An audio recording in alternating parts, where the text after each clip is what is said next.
Well, hello there. It's been a long time, I've missed you. Stay a while, let's talk.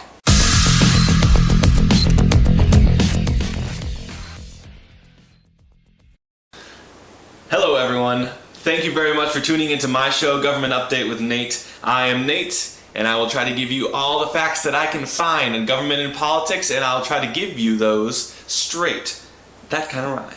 I am very excited to be doing this video for you guys this week. It is part 2 of my series of the race that's going on in the desert, not desert, state, where the cacti grow more frequently than there are non-sunny days, and it is between John McCain and his challenger, Ann Kirkpatrick. While I'm on the subject of last week's episode, I wanted to thank you all so very much for the feedback you've given me. As I continue to pump out more and more videos, I fully anticipate rolling in some of the suggestions you've made, so please continue to comment and give me your feedback. I look forward to them as we develop more videos together.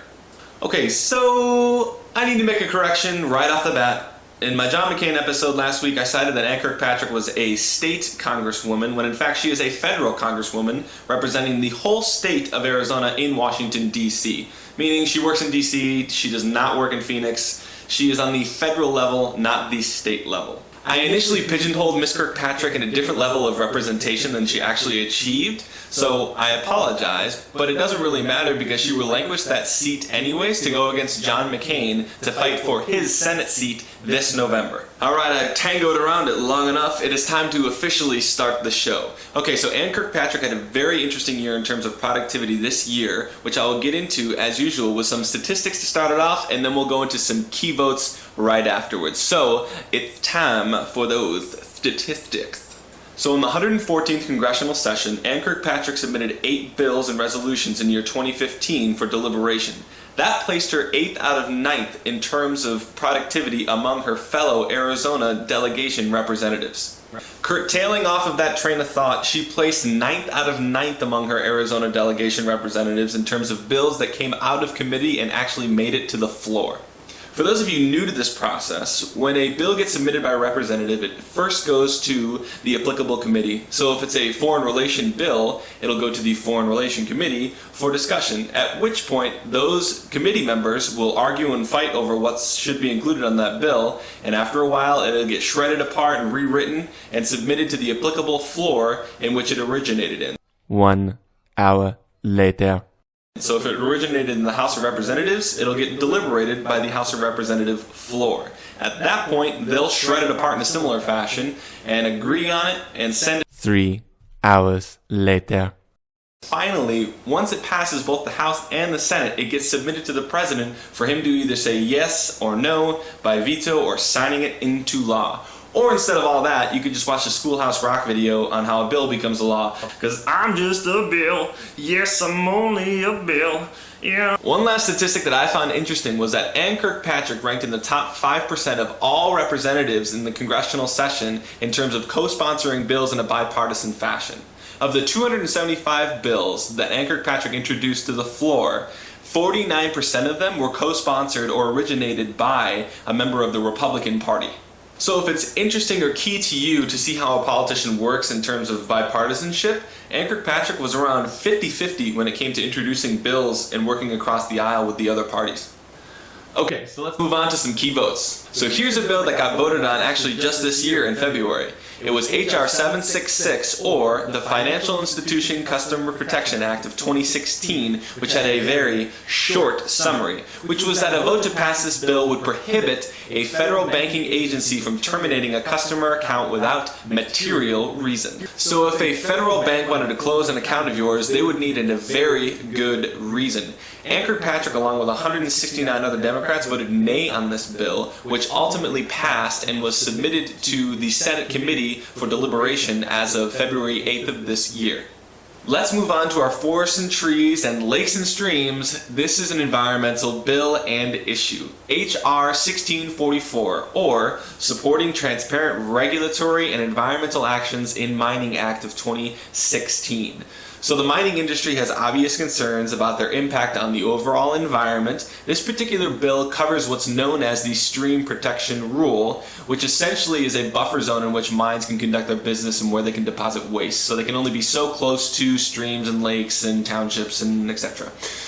This particular bill is a deregulation of what the EPA has enacted mines to follow, which is known as the buffer zone. And essentially it prohibits the Secretary of Interior from issuing a stream protection rule until a study can be found on the effectiveness of these buffer zones and whether or not they make a real positive impact on the environment. Ann Kirkpatrick, along with several other Democrats, voted nay on this bill, which it ultimately passed and hasn't really done anything since January of this year. It's kind of sat in committee and not gone anywhere. Enough about the environment. Let's get to everyone's favorite topic, highway, transportation, and infrastructure projects.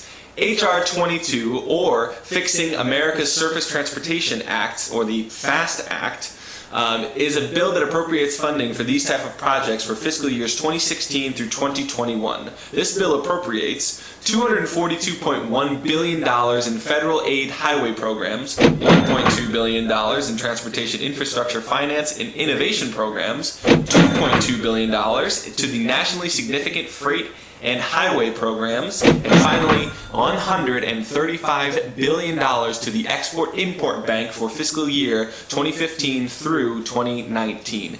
All in total, that's $380 billion for infrastructure. This bill had support from both sides of the aisle. Ann Kirkpatrick voted yay on this bill, along with 186 Republicans and 176 Democrats, which resulted in its passage, and it was signed into law by President Barack Obama. So let's take a step back for a second.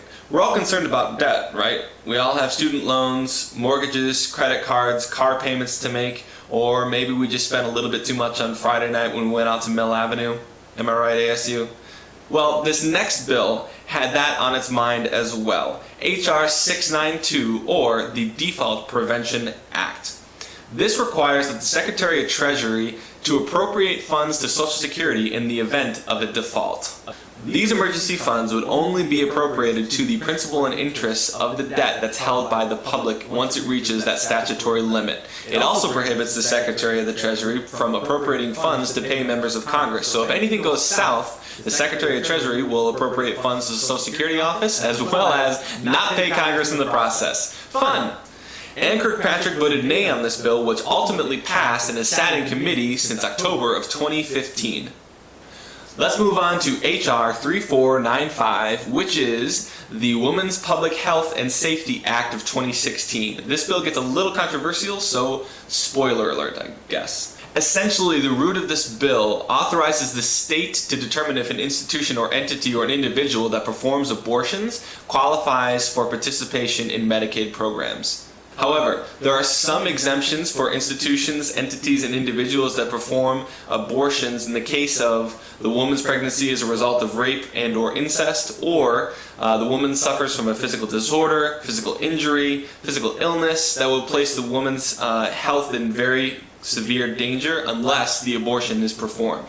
So Ann Kirkpatrick, along with 184 other Democrats, voted nay on this bill, which it ultimately passed and now is sitting in committee waiting for more deliberation. So this last key vote that I'm going to present to you will be an apples-to-apples comparison to see how John McCain voted on a specific issue as well as how Ann Kirkpatrick voted on that very same issue.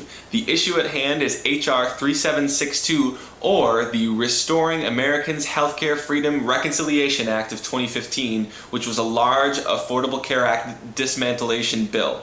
So this bill took all of the key components out of the Affordable Care Act and just went away with it. John McCain voted in favor of this bill, and Ann Kirkpatrick voted against this bill, which it ultimately passed the House and Senate and was vetoed by President Barack Obama. Alright, that is all I have for you today on this week's episode of Government Update with Nate. I hope I provided you some good information on Ann Kirkpatrick and her voting record so you can make a good comparison between her and her opponent, John McCain, for the November 2016 Senate race in Arizona. Please like, subscribe, and share my video if you see fit, and I will see you on next week's episode of Government Update with Nate, where I give it to you straight. Thanks for watching.